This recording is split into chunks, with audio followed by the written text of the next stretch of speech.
If you're looking for a little more elegance in your sport watch, I've got a great solution for you here with the Breitling Superocean Heritage series. We've got the 1 and 2 to contrast and let you see what the differences are here at SwissWatchExpo, fresh from the showcase.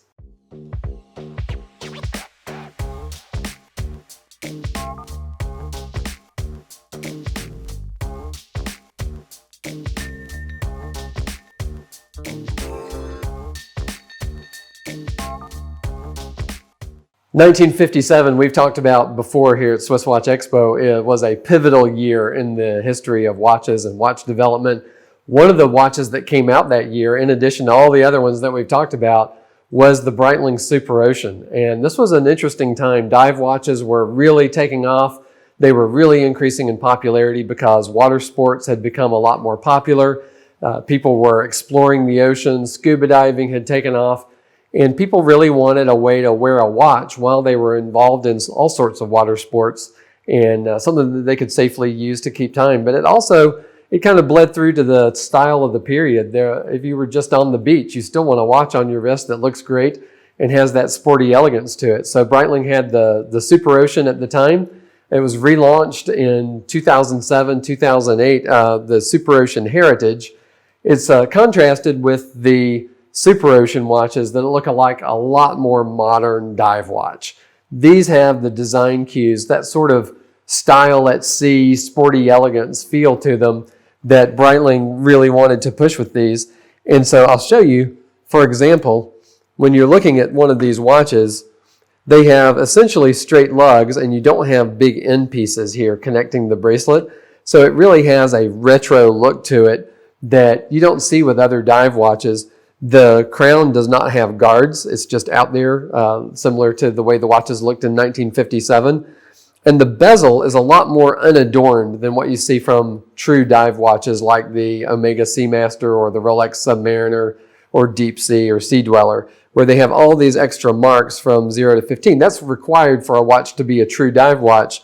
But on the Superocean Heritage, you have a much more minimalist looking bezel. It gives it a different look. The Iwer indices are not as bold as they are on full-on dive watches. The baton markers have a small lume plot at the end, but it's certainly not as bold as what you'd see on a full dive watch. So what we're talking about here really is something that is a stylish watch that's also really sporty, not necessarily a, quote, real dive watch, but they are water resistant to 200 meters. They rate that at about 600 feet, which is plenty for any kind of water sports. That's for snorkeling, swimming, light diving, any kind of wave runners or any fishing, anything like that that you want to do. This watch is going to be a great one for it.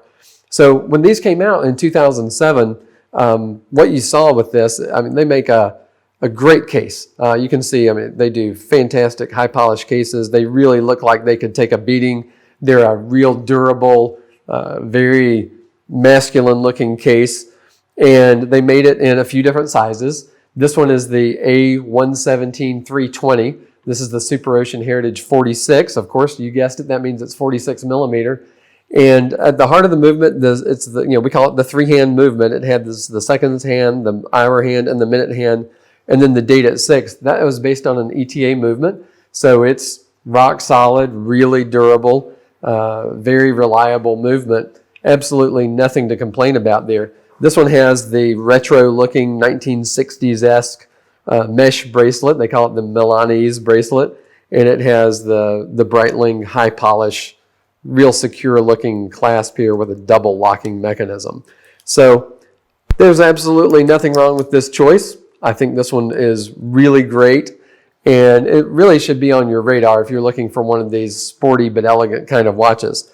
When they upgraded it, well, you can decide whether you think it's an upgrade or not. They came out with the Superocean Heritage 2 in 2017.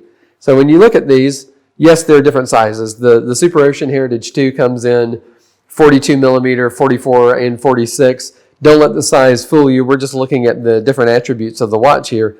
You can see they changed a few of the aesthetics a little bit. For one thing, they added a little lume pip here to the top of the bezel, which was not here on the minimalist one of the Superocean Heritage 1. It does make it a little bit more useful. You do have that glow-in-the-dark pip, but it does also take away a little bit of that minimalist look that it had. So you can decide whether that's a plus or a minus.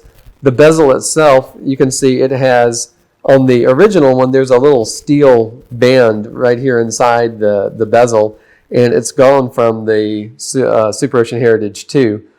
And the main difference between the two was that this one was some sort of a painted or anodized metal insert, and this one they've gone to the ceramic material that most companies are using now because they don't fade out in color, they don't scratch as easily, that sort of thing.